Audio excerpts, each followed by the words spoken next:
মূল জায়গা হচ্ছে ফিলিস্তিন। শেষ জামানার সবচেয়ে ইম্পর্টেন্ট জায়গা হচ্ছে প্যালেস্টাইন। শেষ জামানার যত বড় বড় ঘটনাগুলো ঘটবে, ইমাম মাহাদির আগমন, মুসলিম বাহিনীর বিজয়, জেরুজালেম পুনরুদ্ধার, ইসলামিক খেলাফত প্রতিষ্ঠা, ঈসা আলাইহিস সালামের আগমন, সব ওই জায়গাকে কেন্দ্র করে। সব কিছুই ওখানেই দাজ্জাল বের হবে, দাজ্জালকে আবার মারাও হবে সেখানে, সব কিছু ওখানে। কিন্তু ওই দিক থেকে মুসলিমদের দৃষ্টি ফোকাস করে অন্যদিকে সরিয়ে দেওয়া হচ্ছে।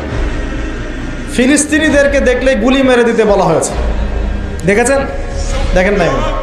আমরা যে মসজিদটা দেখেছি আল আকসা, দেখেছেন? এই আকসাকে সরিয়ে দিয়ে সেখানে থার্ড টেম্পল নির্মাণ করার প্ল্যান হচ্ছে। মানে এই যে থার্ড টেম্পল তো বোঝেন না, হাইকেলে সুলাইমানি। মানে ওরা মনে করে যে তারা বানু ইসরাইল। একটু বোঝেন, ওরা মনে করে যে ওরা বানু ইসরাইল। আসলে ওরা বানু ইসরাইল নয়, ওরা হচ্ছে ইউরোপিয়ান জিউস। ওরা মনে করে যে ওদের একজন মাসিহ আসবে। কে আসবে? মাসিহ মানে ত্রাণকর্তা। মাসিহ মানে কি?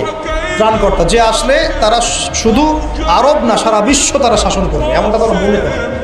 এবং ওদের ধর্মগ্রন্থে একটা আছে তালমুদ। কি নাম? তালমুদ। এই তালমুদের মধ্যে এটা লেখাও আছে যে একজন মাসিহ আসবে, যে মাসিহ আসলে তারা বিশ্ব শাসন করবে। বাস্তবতা হচ্ছে ওই মাসিহ এসেছিলেন, আসেন নাই? ওই মাসিহ সত্যি এসেছিলেন, কিন্তু তারা তাকে চিনতে পারে না। সেই মাসিহের নাম কি? নবী ঈসা আলাইহিস সালাম। আমরা বলি না মাসিহ ইবনে মারইয়াম, আমরা বলি না ঈসা আলাইহিস সালামকে আল্লাহর মাসিহ না, ত্রাণকর্তা। ঈসা আলাইহিস সালামকে তারা চিনতে ব্যর্থ হয়েছে এবং তাকে তারা হত্যারও চেষ্টা করেছিল, কিন্তু আল্লাহ রাব্বুল আলামিন তাকে উঠিয়ে নিয়েছেন কোথায়? আল্লাহর কাছে। ওয়ামা ক্বাতালুহু ওয়ামা সালাবুহু। তারা তাকে হত্যাও করে নাই, ক্রুশবিদ্ধ করতে পারে নাই, বরং আল্লাহ পাক তাকে বাল রাফাআহুল্লাহু ইলাইহি, আল্লাহ পাক তাকে তার কাছে উঠিয়ে নিয়েছে। তো বিষয়টা কি দাঁড়ালো? ওরা মনে করে যে ওদের একজন মাসিহ আসবে, যেই মাসিহ আসলে পরে তারা সারা বিশ্বটাকে শাসন করবে। ঠিক আছে? কারা শাসন করবে? জিউসরা। যারা মনে করে ওরা বানু ইসরাইল, আসলে তারা বানু ইসরাইল নয়, তারা ইউরোপিয়ান জিউস। এখন ওরা চায় এই মসজিদ আকসাকে সরিয়ে দিয়ে ওখানে হাইকেলে সুলাইমানি নির্মাণ করে। এটা কি? সুলাইমান আলাইহিস সালামের সময় তারা যেমন বিশ্ব শাসন করেছিল না, মনে আছে? সুলাইমান আলাইহিস সালামের সময়ে এত দাপট ছিল তখন যে সুলাইমান আলাইহিস সালাম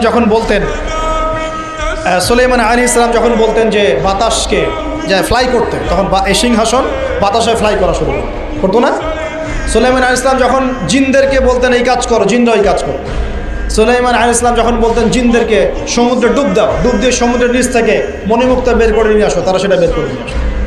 সুলাইমান আলাইহিস সালাম জিনদেরকে দিয়ে এই মসজিদও নির্মাণ করিয়েছেন, মনে আছে? ওই যে লাঠির মধ্যে ভর দিয়ে তিনি দাঁড়িয়েছিলেন।